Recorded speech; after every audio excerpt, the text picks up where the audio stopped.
Bueno, pues acompáñenme a orar y poner las manos en quien debe estar el sermón. Gracias, Padre, te damos de nuevo, rogando, Señor, en humildad por tu ayuda, el poder del Espíritu Santo sea evidente en cada uno de nosotros, que vaya delante de nosotros, delante de tu palabra, Señor, para que lo que aquí se siembre hoy, lo que tú tienes que decir hoy, caiga en buena tierra, que sea no solamente alimentada, sino informada y confrontada nuestra mente, nuestro corazón, y sea alineada nuestra voluntad, Señor. Para gloria de tu nombre te lo pedimos en Cristo Jesús. Amén.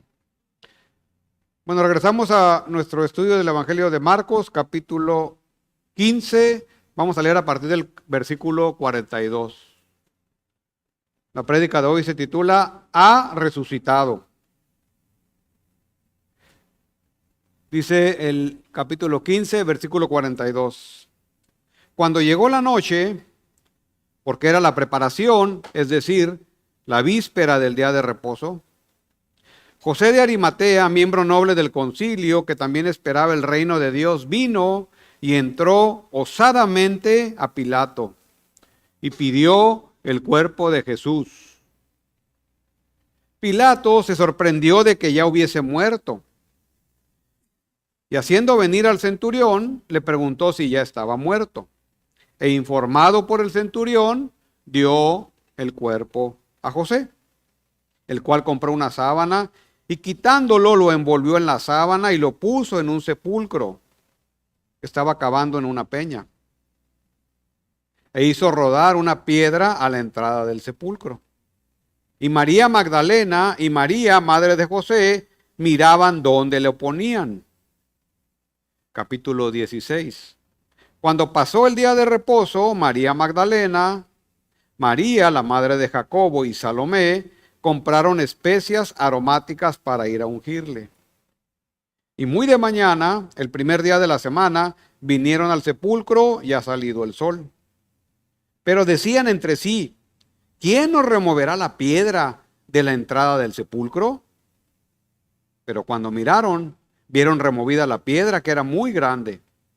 Y cuando entraron en el sepulcro, vieron a un joven sentado al lado derecho, cubierto de una larga ropa blanca, y se espantaron. Mas él les dijo, no os asustéis, buscáis a Jesús Nazareno, el que fue crucificado, ha resucitado, no está aquí. Mirad el lugar en donde le pusieron. Pero id, decid a sus discípulos y a Pedro, que él va delante de vosotros a Galilea. Allí le veréis como os dijo. Y ellas se fueron huyendo del sepulcro porque les había tomado temblor y espanto. Ni decían nada a nadie porque tenían miedo.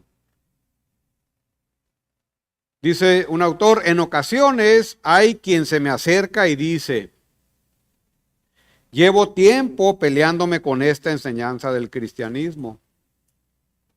Hay muchas cosas que me gustan del cristianismo. A él le gustan muchas cosas del cristianismo. Pero esa en concreto no la puedo aceptar. Mi respuesta es casi siempre, responde el autor. Si Jesús resucitó de entre los muertos, tendrás que aceptar como significativo todo cuanto dijo. Me parece sensato, ¿verdad? Si la resurrección no tuvo lugar, ¿por qué preocuparse de nada de lo que dijo? La cuestión principal, alrededor de lo cual gira todo lo demás, no es si aceptas o rechazas esta parte de la revelación, o sea, la resurrección, sino determinar si en verdad fue así. Que si aceptas o no aceptas, hasta cierto punto, vale, pero no es lo importante. Sino determinar si en verdad fue así, le responde el autor. Y así fue como se sintieron los primeros que tuvieron noticia de tan asombroso hecho. Sabían que de ser cierto supondría no poder seguir viviendo como uno quisiera. Pero significando al mismo tiempo que ya no hay por qué temer nada. Si la resurrección es verdad, ¿qué te preocupa algo? ¿Enfermedad? ¿Muerte? Ninguna otra cosa. O sea, la perspectiva cambia de esas circunstancias que son dolorosas, cambia con la resurrección. Si Jesús había en verdad resucitado de entre los muertos, entonces absolutamente todo cambiaba. Ahora, no es solamente un asunto de cambio de perspectiva, que lo es y es fundamental, pero también es importante que la resurrección es el pilar del cristianismo evangélico. Es lo que hace verdadero el cristianismo comparada con otras religiones.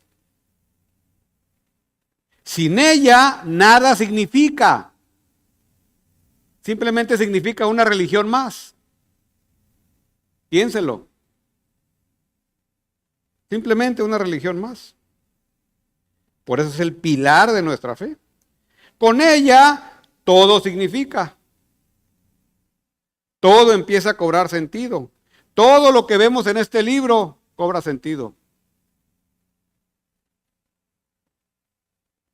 Todo, entonces, es verdad.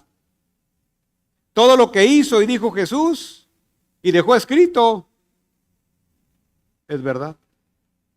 Esa es la trascendencia de la resurrección. Como dice Pablo en 1 Corintios capítulo 15, y si Cristo no resucitó, vana es entonces nuestra predicación. Vana es también nuestra fe. O sea, es nada. Es vapor que se va. ¿Qué piensas tú acerca de este tema? ¿Has meditado en la resurrección? ¿Crees realmente en que Jesús ha resucitado? La resurrección es el tema de hoy. Entonces, en este pasaje que acabamos de leer, podemos hacer tres observaciones. Tres observaciones acerca de la resurrección que te ayudarán a afirmar tu convicción acerca de esta doctrina tan fundamental. Tres observaciones: el preámbulo de la resurrección, la realidad de la resurrección y el resultado de la resurrección en este pasaje. Si ustedes revisan los pasajes paralelos de los otros evangelios, hay detalles que se complementan. Hay asuntos los cuales necesitamos armonizar. Pero el hecho es incontrovertible. Los cuatro narran la resurrección como un evento histórico. Y 1 Corintios 15, que es el pasaje, digamos, clásico acerca de la resurrección. Pero nos vamos a ceñir a lo que Marcos dice y nos quiere enseñar a través de este pasaje. De estas tres observaciones. Hace 2 semanas vimos que la muerte de Jesús en la cruz tuvo como objetivo a Dios juzgando el pecado en Cristo. Consumar la obra redentora de Cristo. Yo vine a dar mi vida en rescate por muchos. En Cristo. Mediante la muerte, pues, de su Hijo, en este caso Cristo, en la cruz. Y terminamos viendo el pasaje del capítulo 15, versículo 41, donde dice que había en el pasaje mujeres observando. Mujeres estaban apreciando todo lo que estaba aconteciendo en la cruz.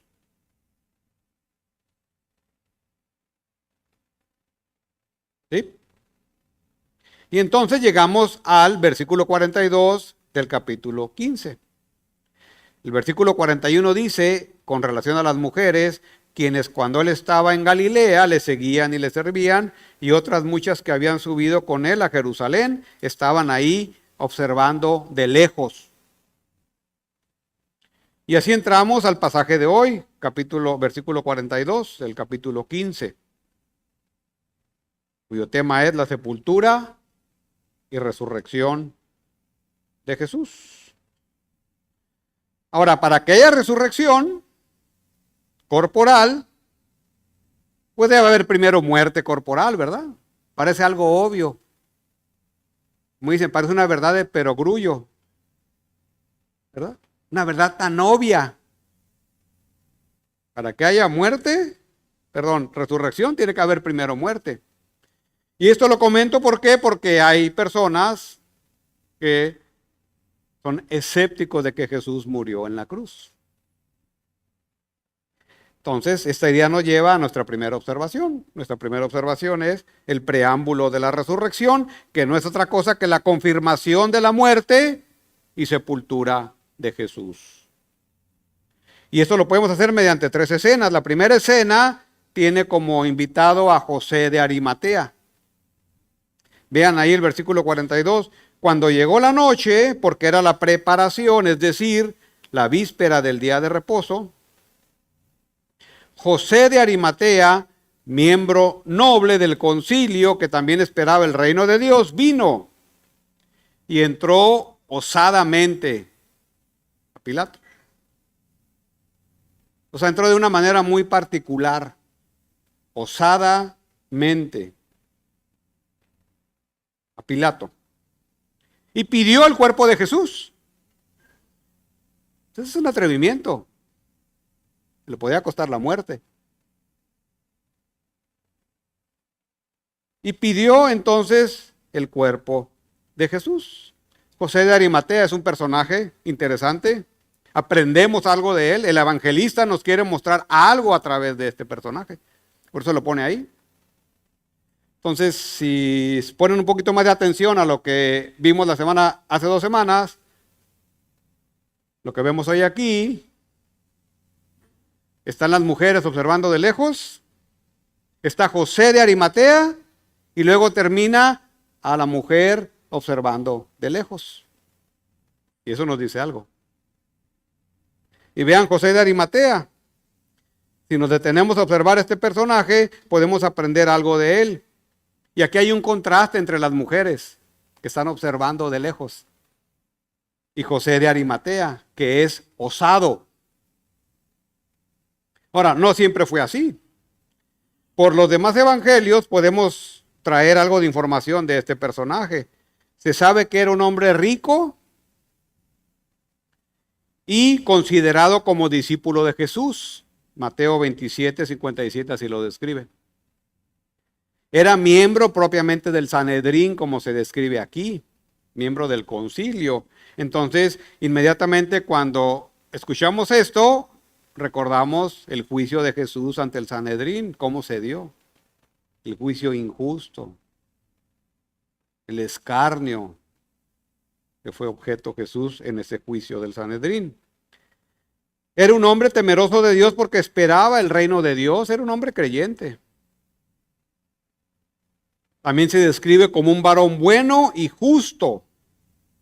Y él no había consentido en lo que sucedió en el juicio de Jesús ante el Sanedrín. Eso lo describe Lucas, capítulo 23, versículos 50-51. Entonces, este era un hombre seguidor de Jesús. Era un hombre discípulo de Jesús. No solo era un discípulo de Jesús, sino que había un detalle más que agrega Juan 19:38. Lo hacía en secreto por temor. Este hombre tenía temor. Y por eso es interesante. Ahora, un poco de la cronología, porque ya van varias semanas, ¿verdad?, que vimos esto.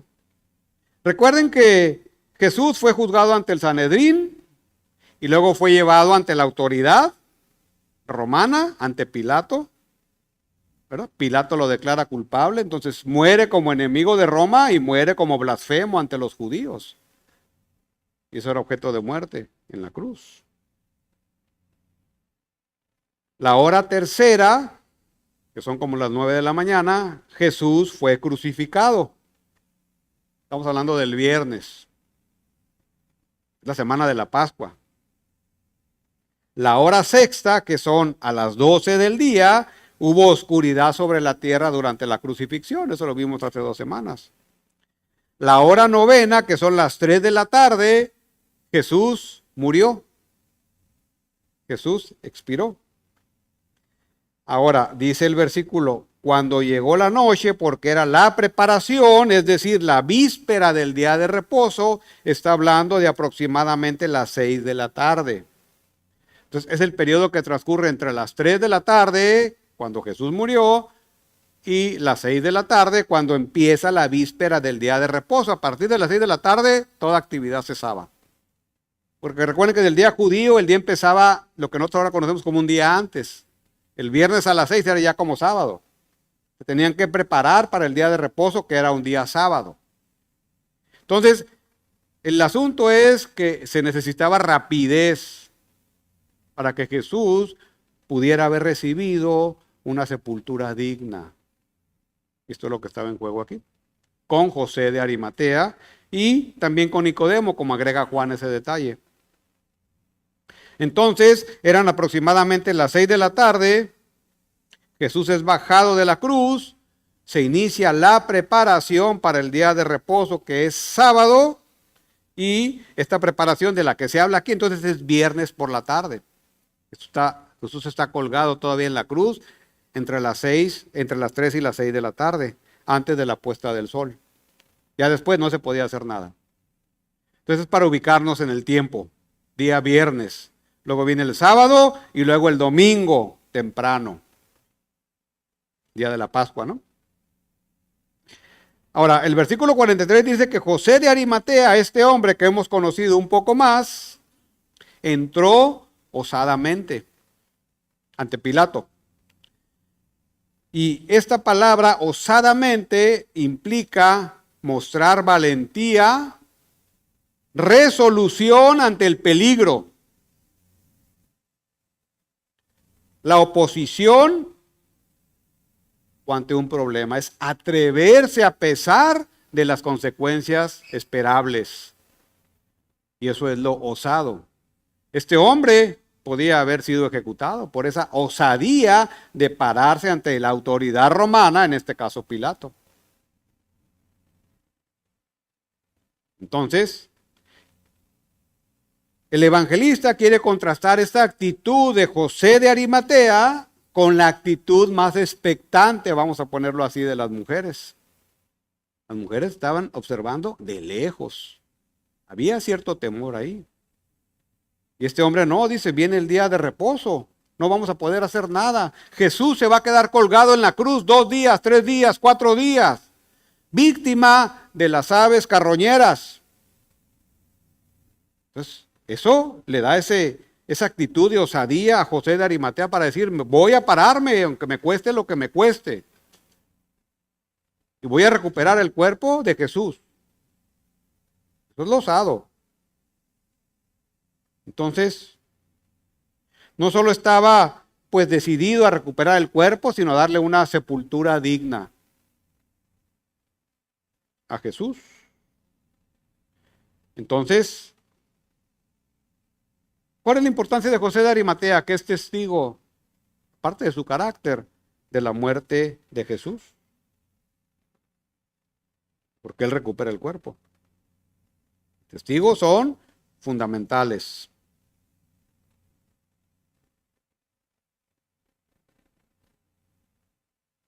Segunda escena, Pilato y el centurión, versículo 44. Entonces José de Arimatea entra osadamente y pide el cuerpo de Jesús. Pilato se sorprendió de que ya hubiese muerto. Recuerden que estamos pensando en la cruz. Cristo está en la cruz todavía, en esta escena. Y haciendo venir al centurión, le preguntó si ya estaba muerto. E informado por el centurión, dio el cuerpo a Jesús. Esa palabra ya es importante. Pilato se sorprendió de que ya hubiese muerto. Y esa palabra que pasa por ahí perdida es importante porque esto implica un periodo de tiempo anterior a lo actual. Esto quiere decir que Jesús ya llevaba cierto tiempo muerto. Y por eso se sorprendió Pilato, porque una persona crucificada no moría en horas. Estamos hablando de las 3 a las 6. De las 12 a las 3. No. Eran más horas o días hasta que por fin morían. Uno de los mecanismos que hemos comentado es por asfixia. Pudieran haber sido muertos infartados, por un choque hipovolémico, por todo lo que habían sangrado, porque recuerden que primero eran sometidos a latigazos, y ya comentamos que el látigo no era cualquier látigo, ¿verdad? Tenía puntas de hueso, entonces escarnecía literalmente el cuerpo de una persona, de un crucificado. Entonces, si hablamos en términos médicos, médicamente era imposible que Jesús sobreviviera. Recuerden que la práctica judía no era la crucifixión, fue una práctica romana. Y los romanos habían crucificado no cientos, miles de personas. Y no hay ningún registro que haya sobrevivido a una crucifixión. Eso era prácticamente imposible que alguien sobreviviera bajo estas circunstancias a la cruz. ¿Sí? Entonces, por eso se sorprende Pilato, porque normalmente dejaban colgados los cuerpos ahí un día, 2 días, 3 días, 4 días. Inclusive a veces como, ya quedamos que la cruz lo veían los romanos como un ejemplo para las personas que se quieran levantar contra la autoridad romana, contra los amotinados, los sediciosos, los rebeldes, y los dejaban ahí colgados. Eso también ya lo comentamos. Entonces, Jesús murió rápido, es la idea aquí. Y eso sorprendió a Pilato. Entonces, una vez que el centurión le confirmó que ya murió, que al centurión le costaba la vida decir una mentira. Al centurión le costaba la vida no dar información exacta, correcta. El centurión aquí se estaba jugando su vida también. Él no iba a mentir, pero para nada. Entonces, Pilato le pregunta al centurión y el centurión confirma la muerte de Jesús. Pues ya llevamos 3 testigos. Nada más se ocupan 2. Ya llevamos 3. Y Nicodemo, que está en Juan, son 4. Bien, entonces era prácticamente imposible que Jesús sobreviviera después de cómo fue tratado físicamente a la crucifixión. Y bueno, recuerden que Dios, como hemos comentado, tiene el control de todo. Este es un plan de Dios. No es ni siquiera de los romanos fueron un instrumento solamente. Es un plan de Dios. Entonces, se entrega el cuerpo, se confirma la muerte, Pilato y el centurión dan testimonio de la muerte de Jesús. Pilato no se iba a equivocar.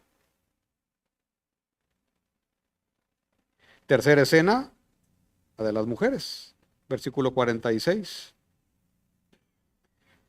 Bueno, una vez que Pilato fue informado y se entregó el cuerpo a José de Arimatea, este compró una sábana y quitándolo lo envolvió en la sábana y lo puso en el sepulcro que estaba cavando en la peña. Entonces es como si lo hubieran bajado de la cruz, perdón, si lo hubieran bajado de la cruz, lo envolvieron como pudieron, se lo llevaron a un sepulcro y ahí lo pusieron.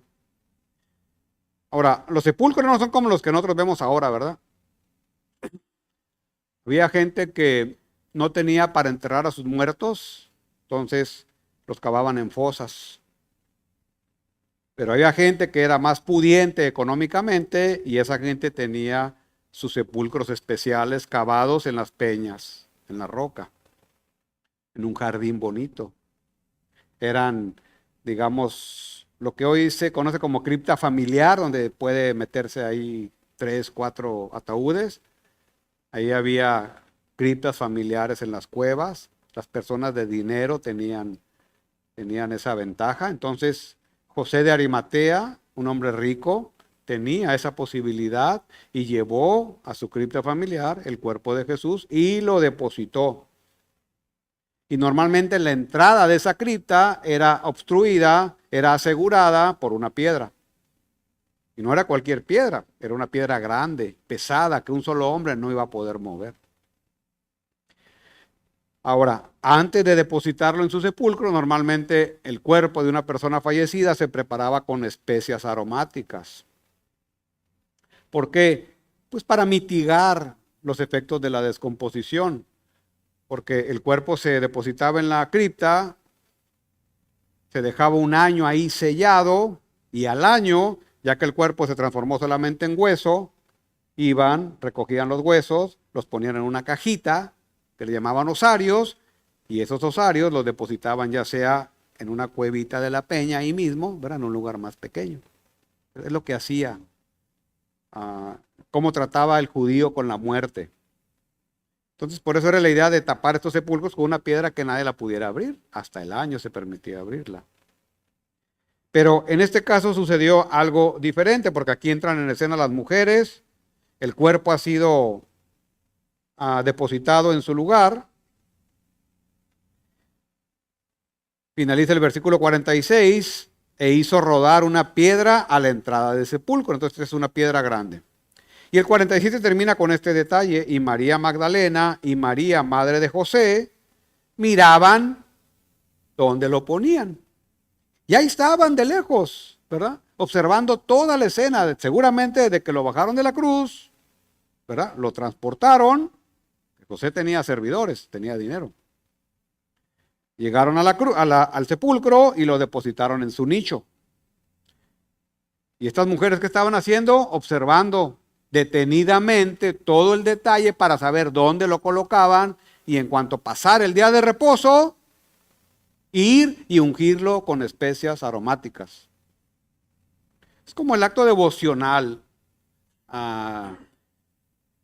¿verdad? Cuando le ungieron con el perfume caro, se molestaron los discípulos, ¿verdad? ¿Por qué gastas este perfume? Pudimos haber dado el dinero a los ricos. Ese es un pasaje similar, o sea, es un acto devocional, ¿verdad? De hecho, el judío veía el entierro en el sepulcro como un acto de piedad. Por eso ningún judío podía quedarse colgado. Y en Deuteronomio está esa ley, ¿verdad? Aquel que es colgado en un madero, no lo dejes ahí para que no contamine la tierra. Tienes que enterrarlo. ¿Sí? Entonces, esto es lo que estamos viendo aquí, pero aquí el detalle es que las mujeres están observando todo de lejos, porque ellas van a regresar. Entonces, ellas estaban mirando dónde lo ponían.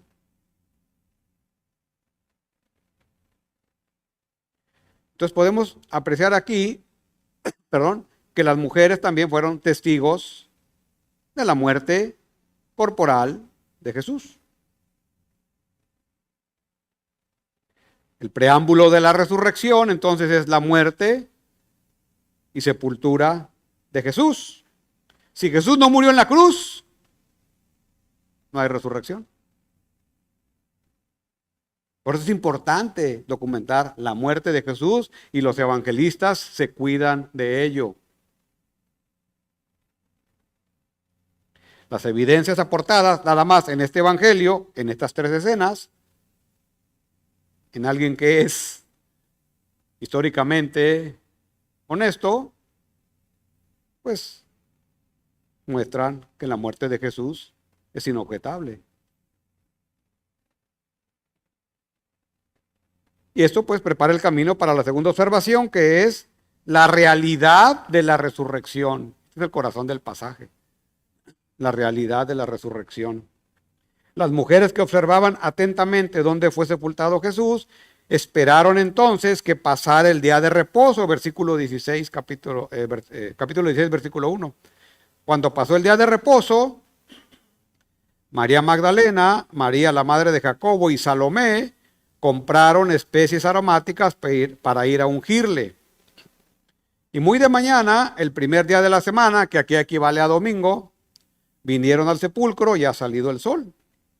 Entonces esto habla en cuanto Dios marcó el reloj, el fin del día de reposo, estas mujeres se levantaron, apenas empezaba a salir el sol, había por ahí el mercado sobre ruedas, ya estaba abierto, ya estaba puesto, y compraron en el mercado especies aromáticas para ir a ungir al cuerpo de su Señor, porque era su Señor. Porque en el versículo 41 decían que estas mujeres le seguían y le servían. Le seguían y le servían. Ellas iban a ungir el cuerpo de su Señor, que no hubo oportunidad de hacerlo. Ahora le reitero, en los otros pasajes similares en los evangelios de Juan, de Lucas, de Mateo, hay detalles que necesitamos armonizar. ¿Sí? Lo digo como aclaración. Pueden ir y revisar después más detalles. Pero aquí ahorita nos quedamos con Marcos. Bien, porque esto de ungir, ¿verdad?, de especies aromáticas se necesita armonizar un poco. ¿Sí? Pero aquí el asunto es que estas mujeres temprano se levantaron, compraron y van rumbo al sepulcro. Muy de mañana, domingo en la mañanita, tempranito. Y como todos nos levantamos hoy tempranito, ¿verdad?, para prepararnos para venir. No ocupamos pasar al sobre ruedas, sino simplemente prepararnos para venir a adorar al Señor. Ellas hicieron lo mismo porque era un acto de devoción y de adoración a su Señor. Pero algo inesperado les aguardaba. Esto hace una realidad inesperada para ellas.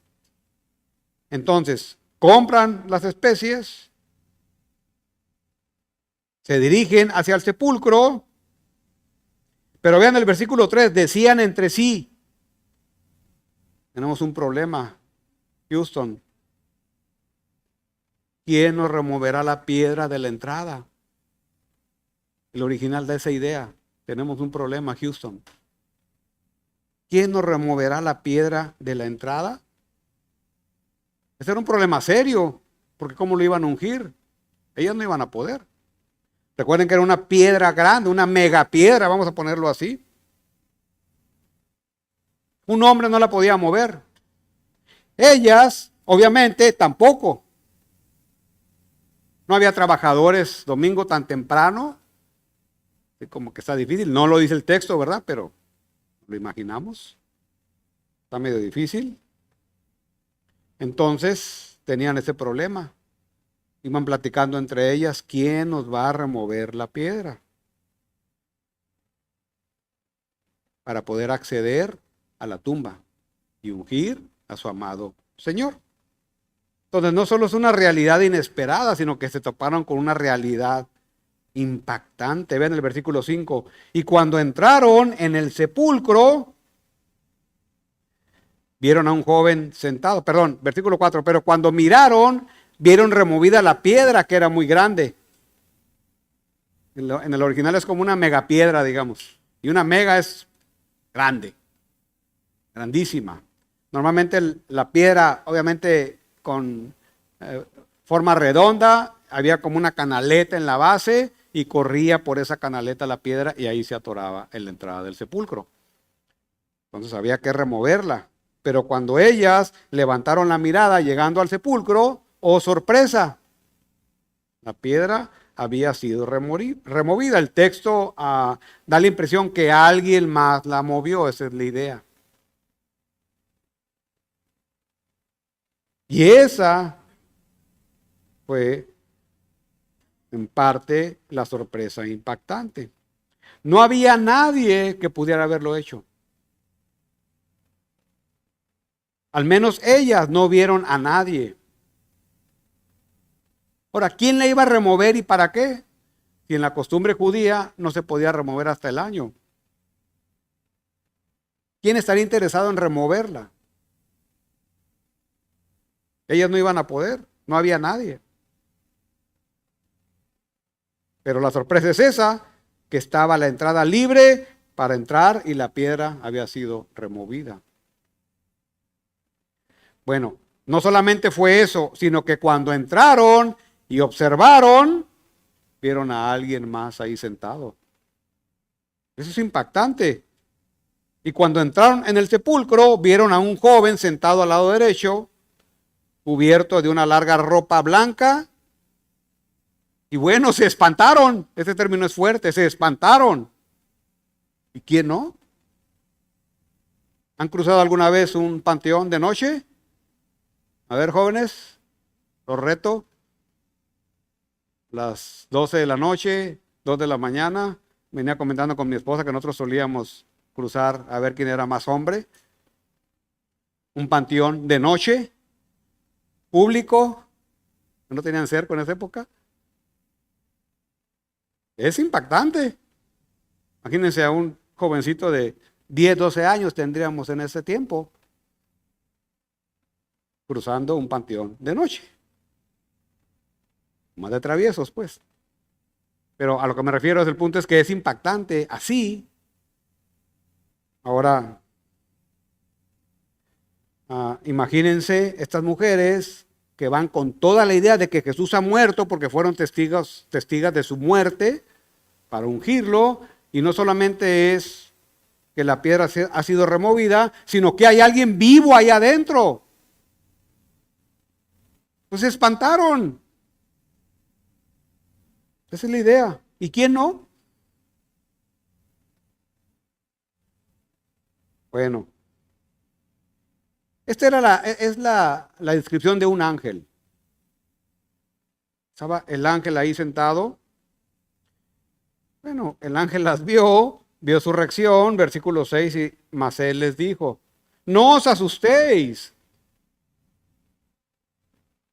Las trató de tranquilizar. ¿Y cómo lo logra? Haciéndoles saber lo que ellas buscaban. A Jesús Nazareno. ¿Buscáis a Jesús Nazareno? El que fue crucificado, ha resucitado. Jesús Nazareno, el crucificado, ha resucitado. Y esta frase se lee mejor como ha sido resucitado, dando la idea de que Dios resucitó a Jesús. Y el término por sí mismo implica pues el poder de Dios para levantar de los muertos o de la muerte a Jesús. Como dice Romanos capítulo 1 del 1 al 4, ¿verdad? Donde está Dios acerca del Hijo según el Espíritu de Santidad por la resurrección de entre los muertos. Es una obra trinitaria. Y esto fue lo que pasó. Ha resucitado. No está aquí. Mirad el lugar en donde le pusieron. Entonces les habla. Vengan. No huyan, vengan. Vean. Aquí estaba. Aquí estaba acostado. Aquí estaba depositado el Nazareno, el crucificado. Y el evangelista se cuida de decir, el crucificado, este hombre murió crucificado. Jesús murió crucificado. Ese es otro testigo. El ángel. Entonces, les hizo confirmar que la tumba estaba vacía. Miren detenidamente, esa es la idea. No hay nadie. En este lugar lo pusieron, vean por ustedes mismas. Y no hay nadie. Es una confirmación. Entonces, el lugar donde le pusieron, no hay nadie. La tumba estaba vacía. Ahora, ¿la tumba vacía es una prueba de la resurrección? No necesariamente. Entonces empiezan a liberar teorías, ¿verdad? Que alguien se robó el cuerpo, que nunca murió, que se levantó en la noche y salió de la cueva. Pueden poner la teoría que quieran. Pero si usted le suma la tumba vacía y los testigos de sus apariciones, el asunto ya es diferente. ¿Verdad? El hecho es que la tumba estaba vacía. Estas mujeres se espantaron como era de esperarse. Entonces podemos decir que la realidad de la resurrección, en este instante, en este momento, como lo narra Marcos, es inesperada e impactante en la vida de estas mujeres. El impacto fue profundo. Y con esta idea en mente, vamos a la tercera observación, el resultado de la resurrección. Vean, el ángel le sigue hablando y dice el versículo 7, pero id, les está ordenando, es un imperativo, les está ordenando, decid a sus discípulos, o sea, a los discípulos de Jesús, y a Pedro, particularmente Pedro, que él va delante de vosotros a Galilea. Allí le veréis, como os dijo. Y entonces, el primer resultado de la resurrección es confirmación. El ángel entonces manda a las mujeres. ¿Y qué pasó en el versículo 28 del capítulo 14? Vean lo que dice aquí. Vamos a regresar un poquito. Nada más darle una vuelta a la página. 14, versículo 28. Leemos el 27. Cuando Jesús anuncia la negación de Pedro, ese es el contexto. Entonces Jesús les dijo, todos os escandalizaréis de mí esta noche, porque escrito está, heriré al pastor y las ovejas serán dispersadas. Ahora vean aquí el 28. Pero después de que haya resucitado, iré de vosotros a Galilea. Por eso esto es una confirmación.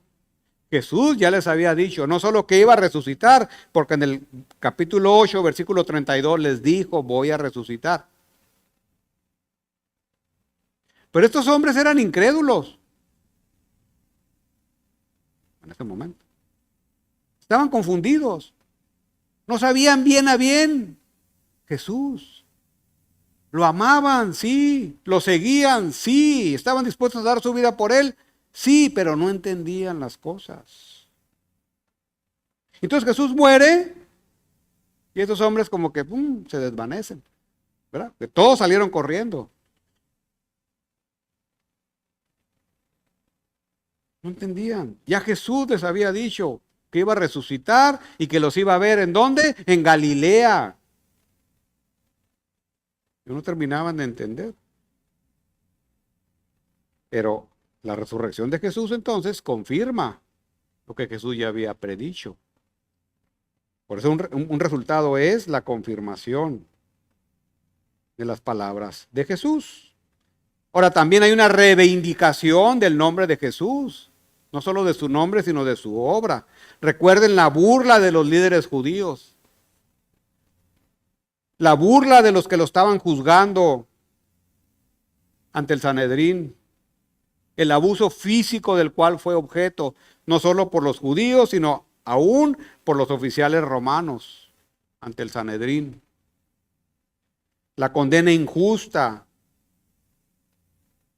de los judíos y de Pilato. Las burlas, el escarnio del que fue objeto, no solo ante el juicio, sino en la cruz. Lo vimos la semana pasada. Pero la resurrección es la victoria de Jesús. Es su reivindicación.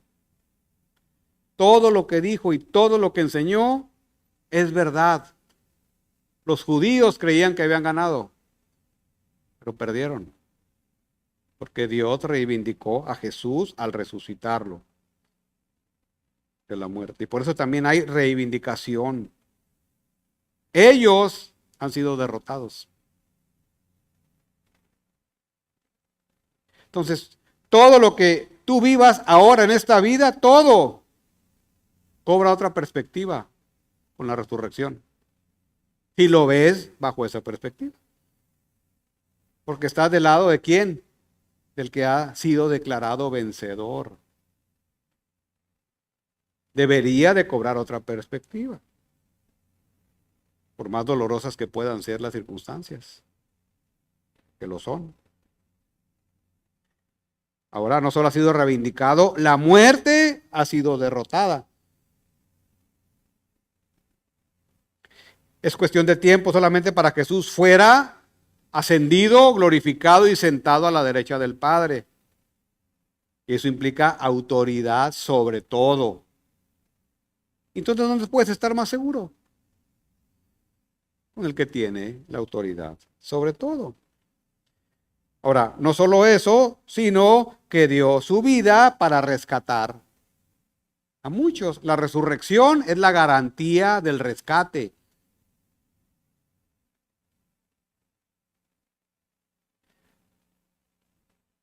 Y afirma la autoridad, la inspiración, la infalibilidad de la palabra de Dios, porque los profetas ya habían predicho la muerte de Jesús en la cruz y su resurrección. Vimos algo de eso la semana pasada. Entonces, esto, véalo bien, esto es la verdad. La muerte de Cristo en la cruz, su resurrección, es esto. No lo menosprecie. Como dice Spurgeon, esto es terreno sagrado. Quítate el calzado. Bonito, ¿verdad?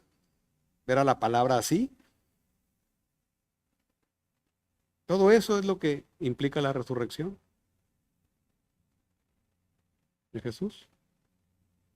Pero también hay otro resultado, más terrenal. En las mujeres, el temor. El temor. Dice el versículo 16, perdón, capítulo 16, versículo 8. Y ellas se fueron huyendo del sepulcro. La primera reacción de temor es huir del sepulcro. Porque les había tomado temblor y espanto.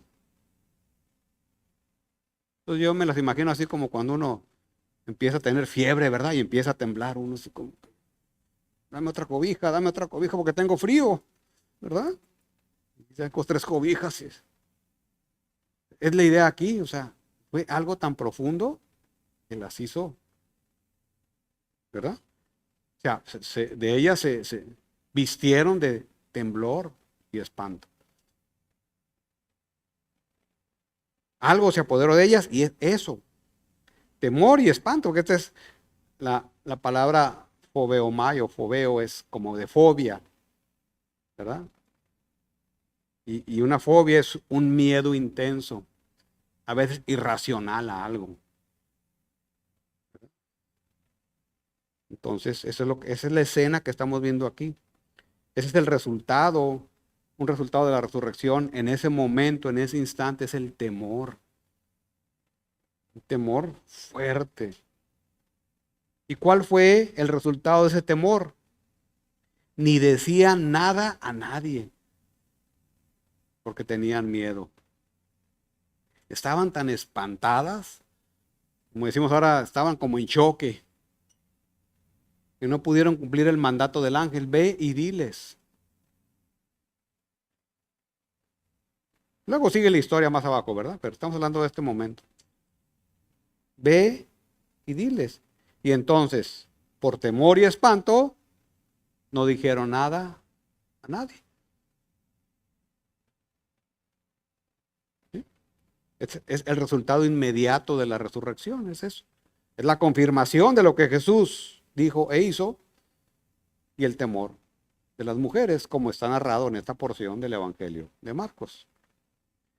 Ahora, Jesús ha resucitado, ¿verdad?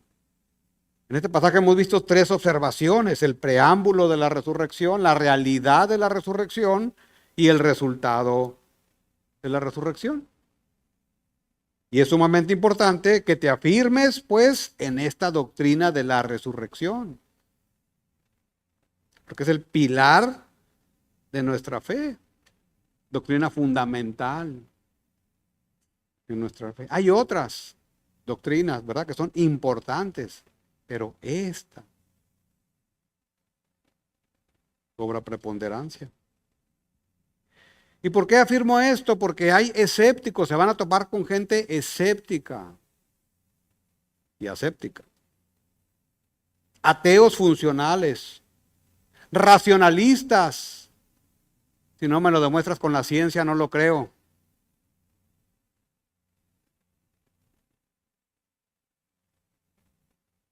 Como si la ciencia fuera Dios. La ciencia no es Dios. La ciencia es gracia de Dios. Que se ha dedicado a negar el suceso histórico de la resurrección. Podemos encasillar, categorizarlos, ¿verdad?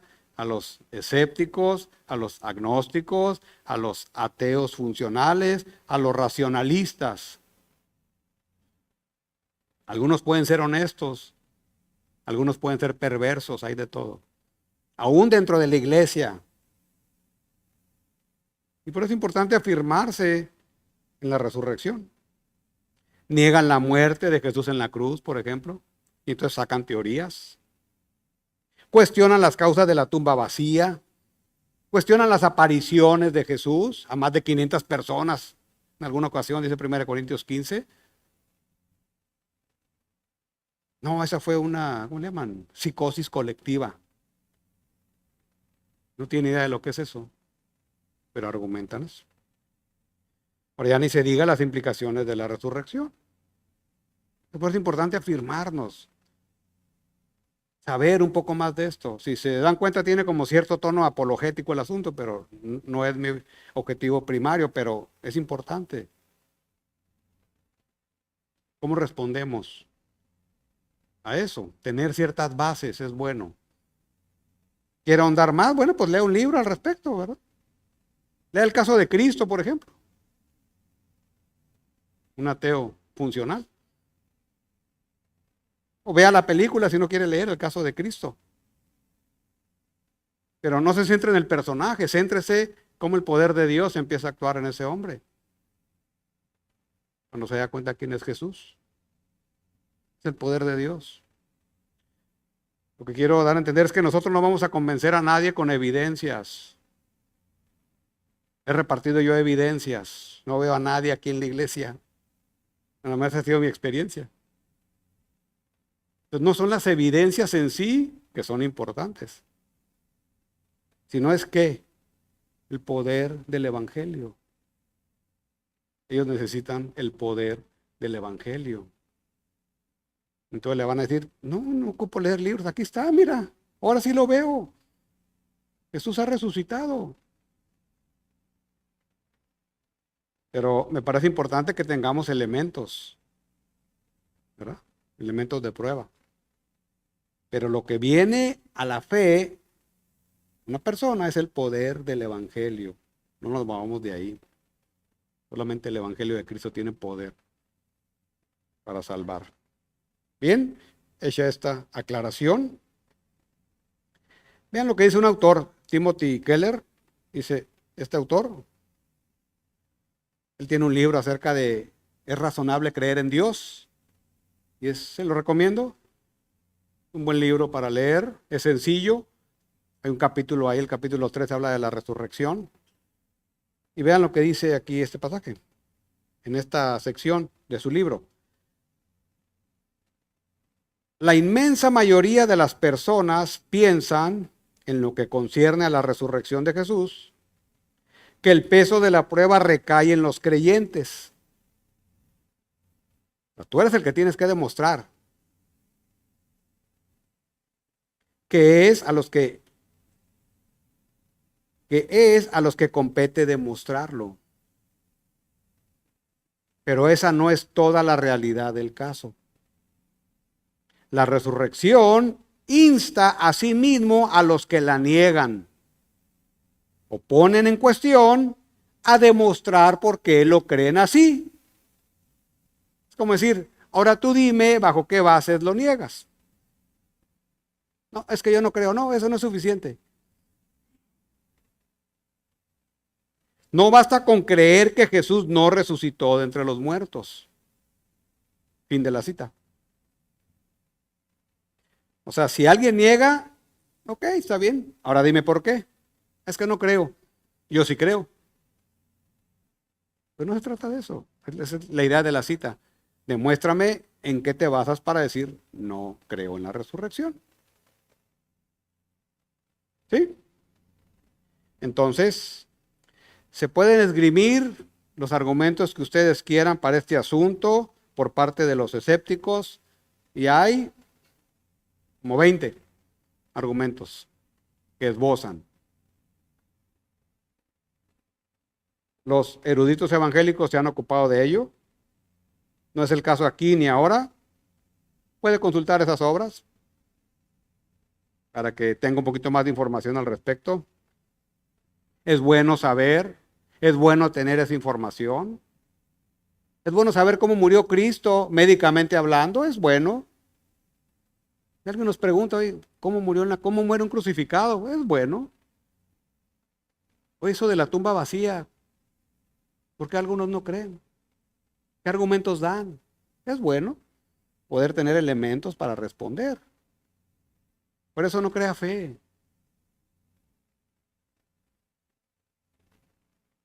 ¿Verdad? Los milagros no crean fe. Solamente el poder del Evangelio. En arrepentimiento y fe. Hola hermanos, todo eso está muy bien. Y cierro ese tono así medio apologético. Apologético es la defensa de la fe. ¿Sí? Para los que no sepan el término.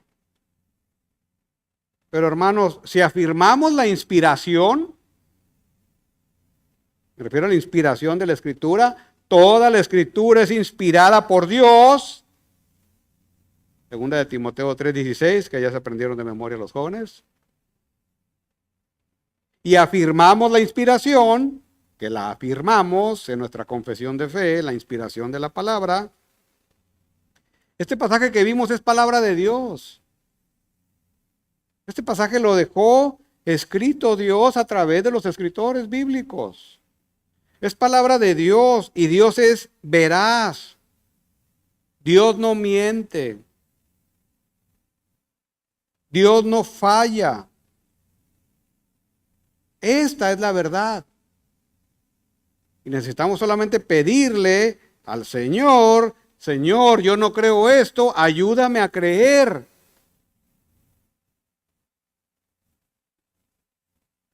Y el Espíritu Santo obrará a través de la palabra. Esta es la verdad. Lean los libros que quieran, está bien. Pero esta es la verdad. Y es lo que necesitamos en primera instancia para poder creer que Jesús ha resucitado. Ahora, una última pregunta para que mediten. ¿Cómo explicas la iglesia sin la resurrección? ¿Cómo explicas la iglesia desde Pentecostés, Hechos 2, hasta ahorita, sin la resurrección? ¿Es posible? Difícilmente. ¿No? Para que mediten en eso. Un muchacho y su papá viajaban por un camino del campo en una hermosa tarde de primavera, cuando una abejita, entró volando por la ventanilla del coche, o sea, del carro, como decimos aquí. El niño, que era alérgico a los aguijones de las abejas, pues estaba, imagínense, petrificado del temor, del miedo. El padre rápidamente saltó, atrapó la abeja, la deslizó en su mano y la dejó libre. Porque el niño le hubiera dicho, papá, no la mates, déjala libre. ¿Verdad? Pero el insecto volvió a meterse al auto, nomás ha ido la vuelta, ¿no? El niño entonces se puso frenético mientras la abeja le zumbaba a su lado. Todos hemos escuchado, creo, ese ruido que hace la abeja, ¿verdad? Bueno, la mayoría. Una vez más, el padre alzó su mano, la atrapó y la tuvo encerrada. Hasta que sintió un fuerte pinchazo en la palma. Allí clavado en su piel estaba el aguijón de la abeja. ¿Alguien ha tenido un aguijón? ¿Sí? Varios de los que estamos aquí. Ahí estaba el aguijón de la abeja. ¿Ves esto? Le preguntó el padre al niño. Ya no necesitas estar asustado. Recibí el aguijón por ti. Entonces, no necesitamos temer más a la muerte o alguna otra cosa. Esto hace entonces el que haya quitado el aguijón de la muerte a nosotros fue Jesús, la resurrección. Esta es la resurrección. Se ha quitado el aguijón que nos correspondía a nosotros de la muerte. Y esto hace del cristianismo evangélico no una religión, sino la verdadera religión. Jesús ha sido resucitado. Y como bien exclama Pablo en 1 Corintios 15:55, ¿dónde está, oh muerte, tu aguijón? ¿Dónde, oh sepulcro, tu victoria? ¿Dónde está? Jesús ya lo venció. Jesús lo recibió. Y en la resurrección confirmó Dios esto. ¿Bien? Ahora, quiero terminar con esto. Había comentado que hay un contraste entre las mujeres temerosas, ¿verdad? Las mujeres fueron fieles ahí, pero tenían temor. Ahí estaban. No había ningún varón ahí, de hecho. Estaban ahí observando, querían servir a su Señor. Él ha muerto, lo seguiremos sirviendo muerto. Especies aromáticas, lo vamos a ungir, no se va a ir así el Señor. Ahí estaban.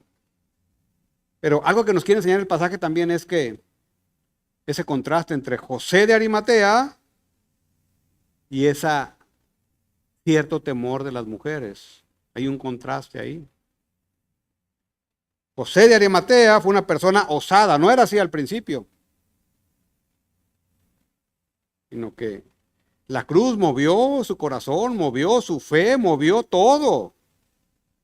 Y osadamente fue a pedir el cuerpo de Pilato. Son actitudes diferentes. ¿Y qué aprendimos de José de Arimatea? Ser osados. Ser osados en nuestra vida como creyentes ante la realidad de la resurrección. No guardar silencio, sino ser osados. La resurrección también significa poder. ¿Cómo estaban los discípulos? Confusos, débiles, temerosos, cobardes. Traicionaron a Jesús, algunos de ellos. Pero ¿qué hizo la resurrección? Ese poder, ¿verdad?, transformó a estos hombres, los discípulos estoy hablando, en verdaderos héroes espirituales. La mayoría entregó su vida por su Señor.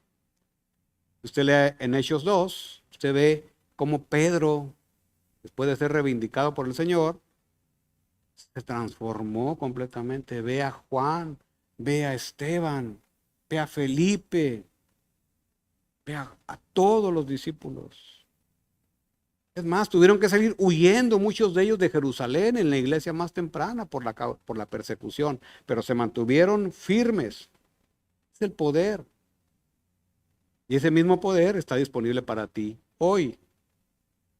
¿Eres débil? ¿Eres confuso? ¿Estás en cobardía?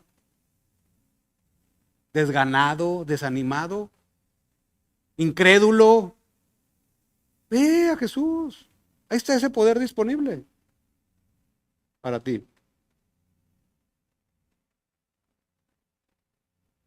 El pecado ha sido vencido. Es otro de los resultados de la resurrección. El pecado ha sido vencido. Si ustedes se fijan, estamos a punto de terminar el Evangelio de Marcos y un énfasis de Marcos en su escrito es el discipulado. Son los discípulos, como Jesús batallaba con los discípulos, Jesús los estaba preparando y ellos no entendían cosas. Al punto de abandonarlo cuando el asunto se puso de veras de vida o muerte, ¿verdad? Sin embargo, ¿qué le dijo Jesús? Cuando resucite los veré en Galilea. y le dará la fuerza para superar tus fracasos. Entonces, esto es, si has pecado contra el Señor, si has fallado al Señor, si estás hundido ahorita en tu fracaso ante el Señor, pues ese poder, ese perdón está también disponible para ti. Entonces ve al Señor. Si lo has traicionado, si lo has negado, ve al Señor. Y serás restaurado como los discípulos fueron restaurados. Ese es un efecto de la resurrección.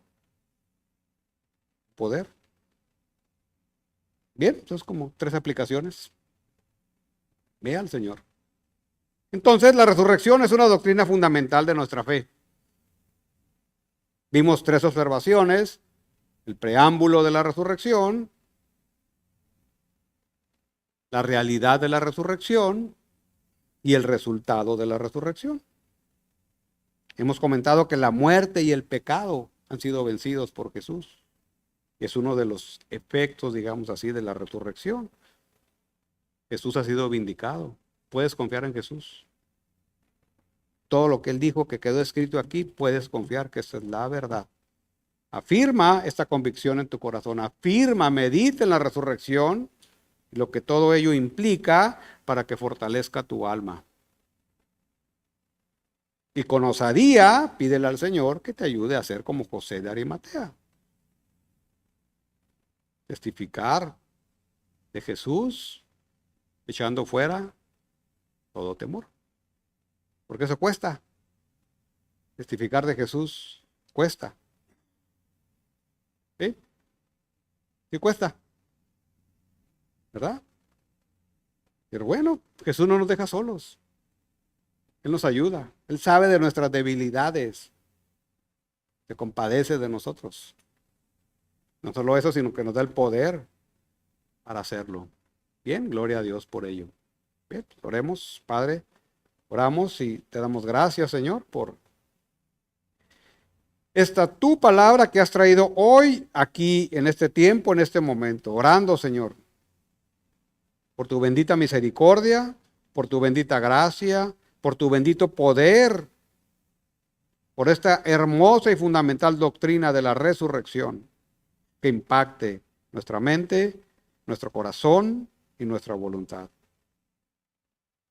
Que seamos mejores instrumentos tuyos. Esa es nuestra oración, Señor. En Cristo Jesús. Amén.